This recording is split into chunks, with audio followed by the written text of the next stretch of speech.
सोनिया गांधीचा धिक्कार असो, धिक्कार असो, सोनिया गांधीचा धिक्कार असो. सोनिया गांधीच्या करायचं काय? खाली डोकं वरती पाय. सोनिया गांधीच्या खाली डोकं वरती पाय. धिक्कार असो, धिक्कार असो, सोनिया गांधीचा.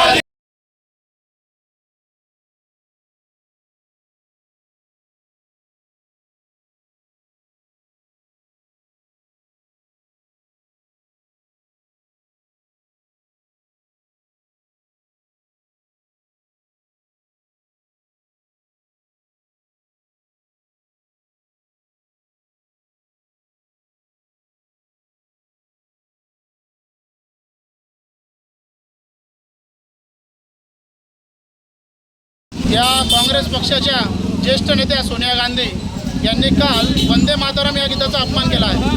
वंदे मातरम हे गीत चालू असताना त्यांनी शिस्तभंग केली आहे. त्यांनी संवाद साधला आहे.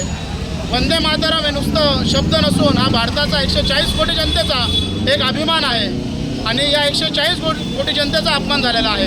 नुसता 140 कोटी जनतेचा नाही, स्वातंत्र्य सैनिकांचा, क्रांतिवीरांचा अपमान झालेला आहे.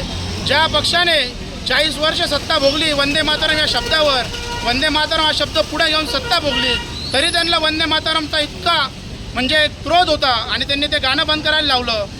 या सोनिया गांधीवर 1971 या कलमानुसार ॲक्ट लागू व्हायला पाहिजे. या ॲक्टमध्ये 3 वर्ष तुरुंगवास आणि दंडात्मक कारवाई आहे. राज्यभरामध्ये आंदोलन याच पद्धतीने चालू करणार आहे आणि होत आहे. आणि या सोनिया गांधीवर हा गुन्हा दाखल व्हायलाच पाहिजे, जेणेकरून 140 कोटी जनतेचा अपमान हा परत कोणी करण्याची हिंमत करायला नको. भारतीय जनता युवा मोर्चा